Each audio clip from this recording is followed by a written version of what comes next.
पाकिस्तान में इंसाफ मुहैया करने का तेज तरीन और जदीद तरीका इजाद हो चुका है। अगर अपनी अरबों और खरबों की जायदादों की मनी ट्रेल ना दे सको तो कानून ही तब्दील कर दो। कुछ ऐसा ही किया इस इंपोर्टर टोले ने हुकूमत में आने के बाद। नून लीग के कम से कम 28 वुज़रा पर हुकूमत में आने से पहले नैब में करप्शन और बदउनवानी की तहकीकात चल रही थी।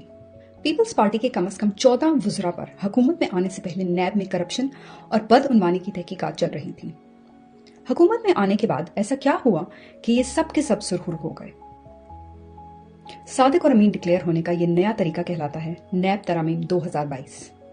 नैब तरमीमी बिल जुलाई 2022 में कौमी असेंबली में पेश हुआ और मंजूर हो गया। इन नैब तरमीम के मुताबिक 50 करोड़ से कम मालियत की करप्शन और बदउनवानी को जुर्म नहीं समझा जाएगा और न ही इसकी तहकीकात हो सकेंगी। इन तरमीम का मकसद सिर्फ और सिर्फ करप्ट एलीट को तहफ़्फ़ुज़ देना था। इन नैब तरमीम के बाद पीपल्स पार्टी और नून लीग को 50 से ज्यादा करप्शन केसेस में बड़ा रिलीफ मिल गया। ये तरामीम इस इंपोर्टेड टोले ने इमरान खान को भी तजवीज़ की थी जब इमरान खान की हुकूमत ने इनको फैटफ में साथ देने का कहा, लेकिन इन सब ने इमरान खान को ब्लैकमेल किया कि बेशक मुल्क ब्लैकलिस्ट हो जाए, जब तक ये तरामीम नहीं होंगी वो साथ नहीं देंगे। इमरान खान ने इनकार किया क्योंकि इन तरामीम का मतलब है बड़े चोर को चोरी करने की इजाजत दे दी जाए और कोई पूछने वाला ना हो। ये तरामीम करप्शन के खिलाफ अक़वाम मुत्तहिदा की फाइनेंशियल एक्शन टास्क फोर्स की शिकों के भी मुनाफी हैं। इन नैब तरामीम के बाद मनी लॉन्ड्रिंग और ज़राए से ज़ायद असासों के तमाम मुल्ज़िमान को तहफ़्फ़ुज़ मिल गया।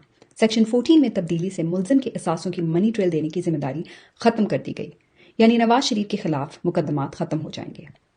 सेक्शन 5E में तब्दीलियों से बेनामीदार की तारीफ बदल दी गई, यानी करप्ट अफराद अब अपने बीवी बच्चों और करीबी रिश्तेदारों के नाम पर जायदादें बना सकते हैं।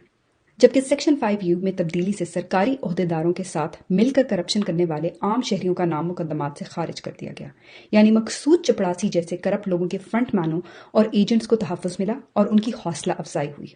सेक्शन 23 में तब्दीली से चेयरमैन किसी भी जगह को पुलिस स्टेशन या जेल डिक्लेयर नहीं कर सकता, यानी गवाहों की हिफाजत खत्म कर दी गई। इस तरह इंपोर्टेड हुकूमत ने नैब कानून में तरमीम करके एहतसाब का अमल ही खत्म कर दिया। तरमीम के बाद नैब के हाथ बंधे हुए हैं और अब ये वफाकी हुकूमत के मातहत आ गया है, यानी जिन चोरों का एहतसाब करना है वही अब इसकी सरबराही करेंगे। रिजीम चेंज ऑपरेशन अवाम को रिलीफ देने के लिए नहीं बल्कि चोरों को NRO देने के लिए किया गया था।